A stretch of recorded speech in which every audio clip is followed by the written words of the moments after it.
than 200 divers combed a capsized Chinese ship in the Yangtze River looking for more than 400 missing people.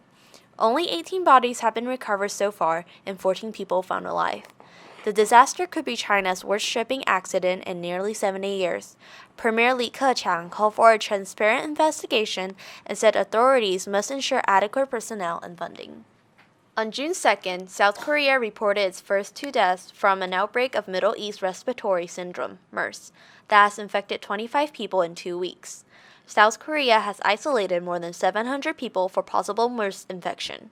The World Health Organization, WHO, puts the total number of cases globally at 1,161, with at least 436 related deaths. Manufacturing accounts for about 12% of the U.S. economy. Orders for transportation equipment fell 2.4% in April. While there were a decline in orders for information technology equipment, computers and related products, and consumer goods. Another report on June 2nd showed that auto sales in May rose to a seasonally adjusted annual rate of 17.79 million units, the strongest since summer 2005. Athens and its creditors from the Eurozone countries and the IMF are racing to hammer out a deal that would prevent Greece from defaulting on its debt and potentially leaving the Eurozone. The Eurozone set a deadline of June 5th to conclude the slow-moving talks to secure parliamentary backing to disburse frozen aid before Greece's bailout expired at the end of June. Investors shed low-rated Eurozone bonds on June 1st due to uncertainties about the debt talks and Greece's ability to make the IMF payment. Peace and human rights are the goals that the United Nations have been striving for, and the UN also plays an important role in peacekeeping of the world. May 29th, the International Day of United Nations Peacekeepers, was celebrated in many regions. In Taiwan, civil societies and academic institutes held symposiums and forums on human rights and rule of law on May 29th and May 30th to mark Peacekeepers Day and the 70th anniversary of the UN, and invited U.S. human rights and law experts to do academic exchange. A lot of women in the world still have insufficient access to good health care and education. Marjorie Margolis, former Congresswoman and mother-in-law of Chelsea Clinton, Bill Clinton's daughter, has been dedicated for years to women's rights. She pointed out that women's issues should be put on the front burner. What that means is that often we, as women, have been marginalized. And it's really important that we understand what those human rights are. And they're rights that are often put on the back burner. They're issues that are often put on the back burner. Healthcare, education. And we, as women who take care of a lot of that, have the obligation to make sure that they're heard. As a practicing lawyer, Kenneth Jacobson, law consultant of former U.S. President Bill Clinton, loves to help the less fortunate and victims, so he has dealt with many class actions to help them fight for their rights. So I kind of got into the class action business because I saw individuals who had really either lost money or had property contaminated and had no real ability to go to court. They all pooled together and gathered together to form a group, but I wanted to help them, and it was in the various areas of practice that I wanted to do, this was the one that I felt I could make a difference in and feel good. Another highlight of the forum was sports law, which incorporates many different areas, including civil law, antitrust law, and so on. But Professor Lucas Lian indicated that the core value of the law is to protect the fundamental rights of people. 所以这些法的，就是要保障人民的基本的健康权，保障人们的自由权，保障人性尊严，然后让台湾每一个人在这样的新的法的一个立法的精神意志之下，台湾就觉得说我的运动是有尊严的，而且我运动会受到全世界肯定。A comprehensive set of law that will protect human rights enables an industry to flourish. Similarly, rule of law and human rights allow a society to prosper and the people to live in well-being.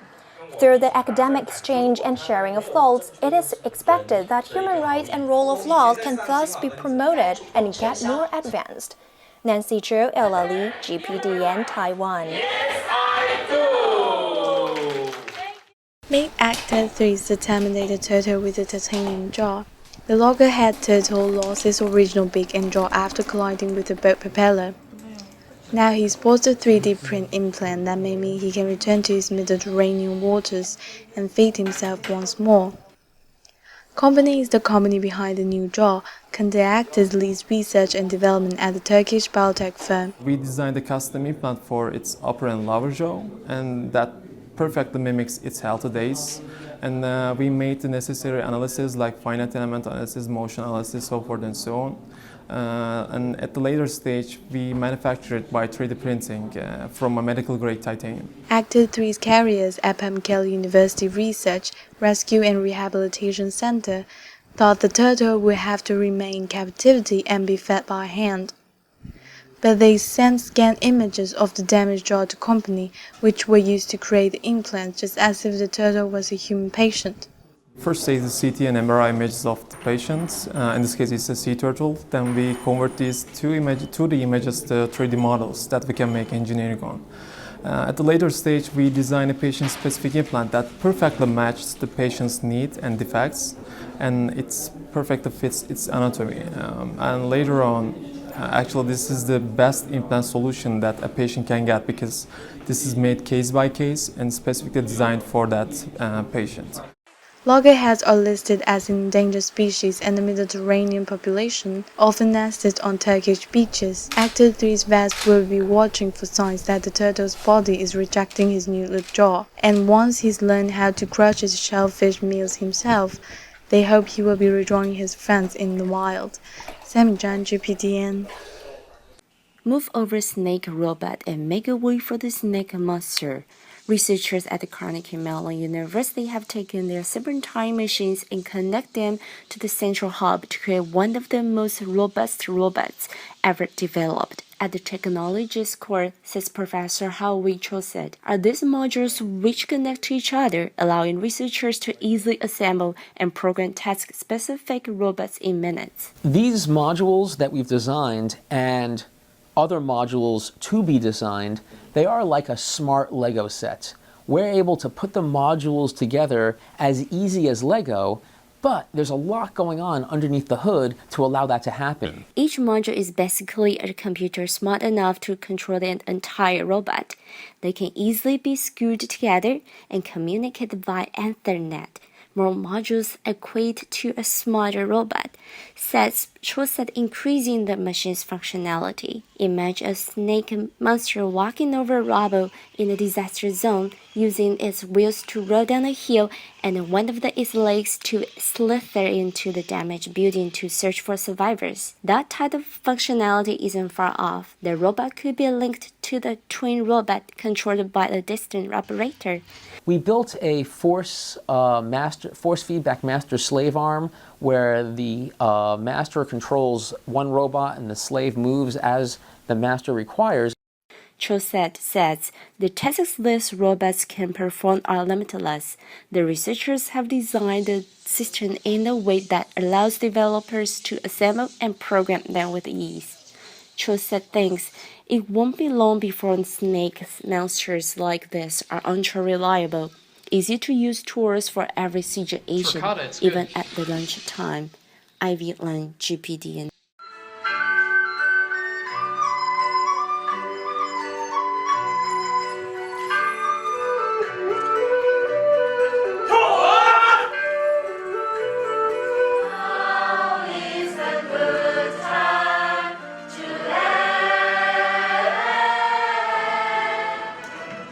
Dr. Home Townsend, the initiator of ANEOC, providing an intervention of food supply shortages and food security.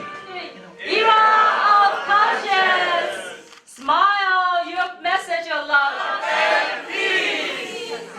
Okay. To tell you more about it, I would like to welcome the lady who knows all about it.